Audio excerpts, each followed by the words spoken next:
afternoon, everyone. My name is Ornovia Danalin, and now we are going to talk about what special terms of importance are used in organization development. Organization development consultants use special terms. Every field of endeavor has its own nomenclature, and organization development is no different. Although these terms can create barriers to understanding and may be potential sources of suspicion for those not versed in them, they are useful when consultants' customers communicate with one another. Organization change. Roland Sullivan invited the professional audit community, which opened dialogue, to respond to a concern he heard often from Bob Tannenbaum. Bob felt that audit needed and pressed definition of change. He wished for a common definition that those who initiate change would find useful in helping the larger world better understand who we are and what we do. Matt Minahan summarized the dialogue. We put this question to our 1-5 members and found to no one's real surprise that there isn't one definition to which many members subscribe.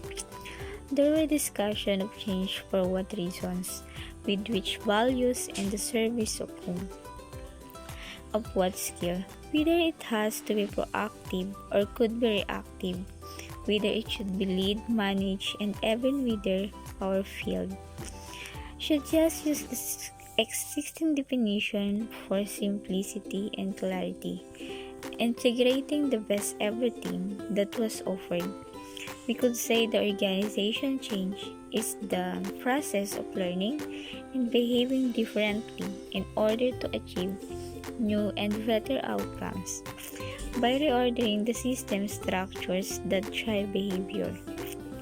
Of course, new and better are loaded with implicit values, but the values basis for the definition seems to be important to our members.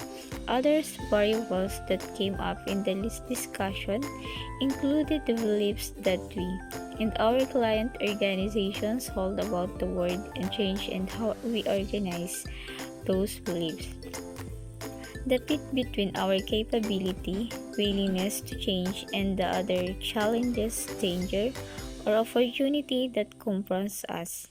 The alignment between the organization and its environment and the likelihood of optimization of some point. The ability to deeply influence the organization down to the pattern or second loop level patterns of relationship resulting in and arising from different conversations.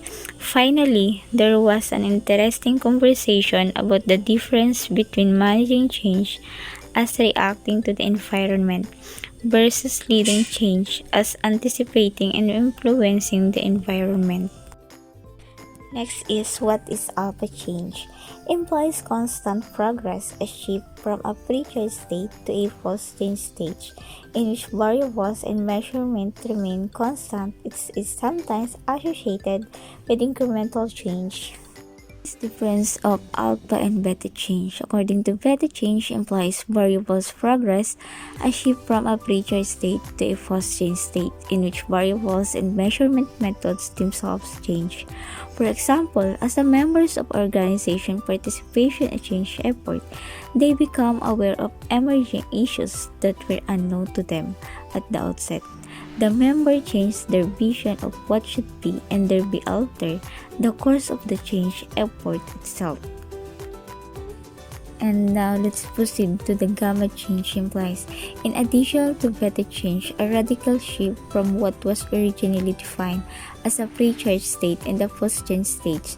It is sometimes called transformational change, a radical alteration from the status quo, a quantum leap of paradigm shift. It involves a complete revolution in how we do things or what result we strive to achieve. According to Anderson, provide a more recent perspective on levels or types of change. They distinguish between what is developmental change.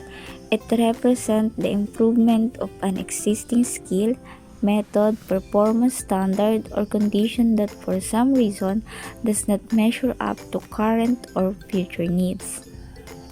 Next is, what is transitional change?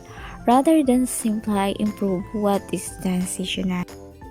What is transformational change? It is the most complex types of change facing organization today. Simply said, transformation is the radical shift from one state for being another. Significant that requires a shift of culture, behavior, mindset to implement successfully and sustain over time. So what is change agent? Cummings and Worley 2005 define a change agent as a person who attempts to alter some aspect of an organization or an environment. Change agents may come from inside an organization, in which case they are called internal consultants, or they may come from outside an organization, in which case they are called external consultants. It is interesting to note that recently Ranker takes the term change agent to a new level.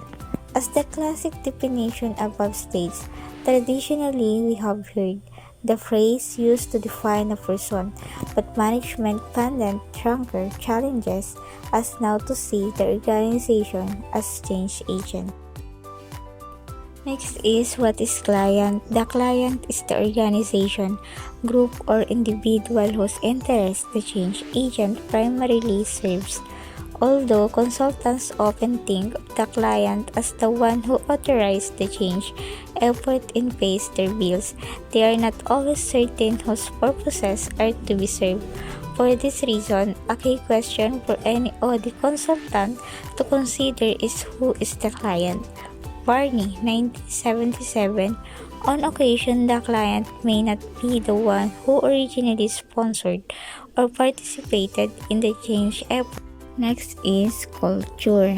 One focal point of OD is making changes in an organization's culture. Prior to the early 1980s, the issue of culture was restricted to anthropology and odd circles, but culture became a popular buzzword after the publication of Corporate Cultures, The Rites and Ritual of Corporate Life by Deal and Kennedy 1982, and Search of Excellence Lessons from America Best Run Companies by Peters and Waterman 1982. Peters and Waterman provided numerous examples demonstrating the importance of culture in many of the best-known and best-run companies in the United States at this time. Generally, corporate culture means culture should not be confused with climate. Culture refers to the overall organization.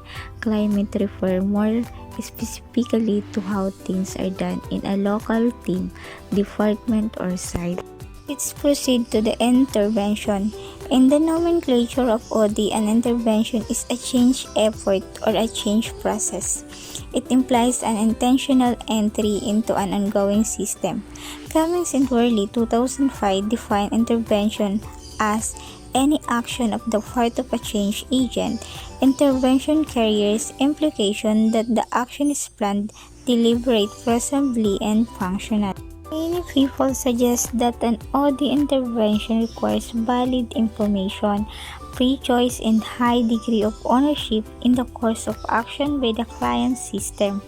Others define an intervention with the following classic statement: to intervene is to enter into an ongoing system of relationships, to come between or among persons, groups, or objects for the purpose of helping them. The intervener exists independently of the system. Next is sponsor. A sponsor is one who underwrites, legitimizes, and champions in change effort or OD intervention.